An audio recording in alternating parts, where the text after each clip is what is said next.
Assalamualaikum warahmatullahi wabarakatuh. Saya Lilis Tianingsi dari Desa Susukan RT 1 RW 5 Kecamatan Comal Kabupaten Pemalang dengan DPL Ibu Siti Yunitarini SEMM. Dalam kegiatan KKN dilakukan perizinan, observasi, dan survei terlebih dahulu, di mana dilakukan perizinan dengan RT setempat dan kemudian dilakukan observasi dan survei untuk mengetahui potensi masalah yang ada di lingkungan sekitar. Dan selanjutnya dilakukan wawancara kepada kadus setempat untuk mengetahui informasi di desa dan RT tersebut sehingga dapat dibuatlah suatu program yang berhubungan dengan potensi masalah yang ada. Dan barulah dilakukan kegiatan dari program yang telah dibuat. Program pertama yaitu di bidang kesehatan non-fisik. Dilakukan penyuluhan serta sosialisasi gangguan kesehatan upaya.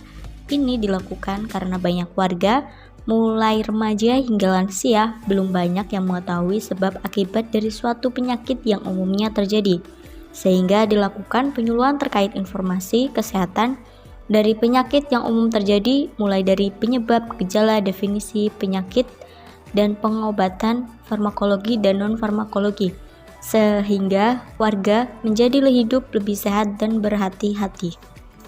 Selanjutnya adalah program kesehatan fisik. Pembuatan brosur tentang pentingnya vaksinasi. Dibuatnya suatu program tersebut karena masih banyak warga yang berasumsi bahwa banyak informasi yang miring terkait vaksinasi, seperti efek yang berbahaya, tidak halal, mengandung babi, yang menjadikan warga ada yang tidak mau divaksin. Sehingga dibuatlah brosur tersebut untuk menjelaskan terkait informasi vaksinasi, dan diharapkan warga berpartisipasi dalam program vaksinasi tersebut.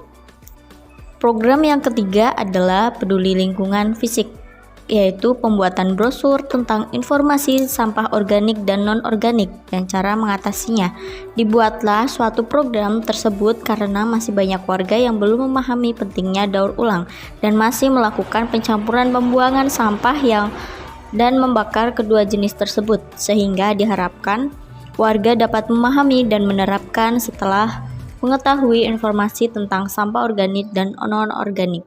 Program keempat adalah peduli lingkungan non-fisik. Pemanfaatan kain perca untuk masker, hal itu dilakukan guna mengurangi limbah yang ada di masyarakat untuk dimanfaatkan karena di sekitar desa terdapat pemotongan bahan atau kain, sehingga sisa bahan kain dapat dimanfaatkan. Selain kain perca dapat juga digunakan kain bekas yang sudah tidak terpakai dan masih layak, sehingga pemanfaatan kain perca tersebut juga dapat digunakan sebagai alat perlindungan diri.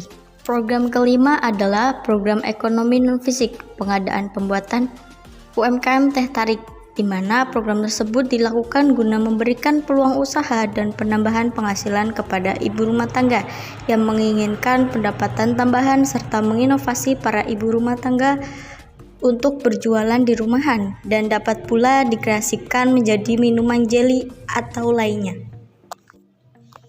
Program keenam adalah program ekonomi fisik, yaitu pelatihan promosi digital pada wirausaha. Program ini bertujuan untuk memperluas jangkauan pembeli dan banyak yang mengenal usaha tersebut dan dapat meningkatkan pengetahuan tentang teknologi sehingga tidak tertinggal di era 4.0 seperti ini. Selain mengenalkan kebanyakan orang, namun dapat memudahkan pembeli tidak harus datang ke tempat belanja.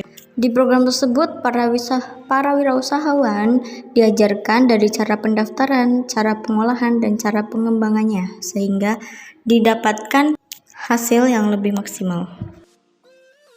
Program ketujuh adalah program pendidikan fisik, yaitu pembelajaran ilmu Al-Quran dan hadis dengan membuat brosur dan dibagikan kepada anak-anak. Program tersebut dilakukan karena melihat lingkungan sekitar anak-anak setelah lulus TPQ tidak banyak yang mempelajari kembali yang sudah diajarkan, dan TPQ di sini hanya mempelajari cara membaca Al-Quran dan tidak mempelajarkan ilmu hadis dan Al-Quran, sehingga perlu diajarkan karena adab-adab yang umum sangat penting untuk anak-anak. Program ke-8 adalah membaca Al-Quran untuk anak-anak yang sudah selesai membaca Al-Quran. Program ini dilakukan guna meningkatkan ilmu agama pada anak-anak supaya terbiasa membaca Al-Quran setiap harinya. Karena di era sekarang ini ilmu agama sangat penting, sehingga anak-anak tidak hanya bermain HP dan TikTokan, sehingga berguna tidak hanya beragama Islam saja, namun mengamalkan ilmu agama pula dari dini. Program ke-9 adalah program ekonomi sosial non-fisik, yaitu pembuatan konektor masker dan edukasi marketing. Tujuan dari program tersebut yaitu meningkatkan ide-ide kreatif dalam usaha dan memahami market di era-era tertentu, sehingga memanfaatkan situasi kondisi setiap masing-masing. Dan edukasi ini diajarkan dari pemilihan ide usaha, manajemen produksi, hingga pendistribusian, sehingga diharapkan ibu rumah tangga memiliki ide kreatif dalam usaha dan menempatkan situasi yang ada sekarang ini. Sekian, terima kasih.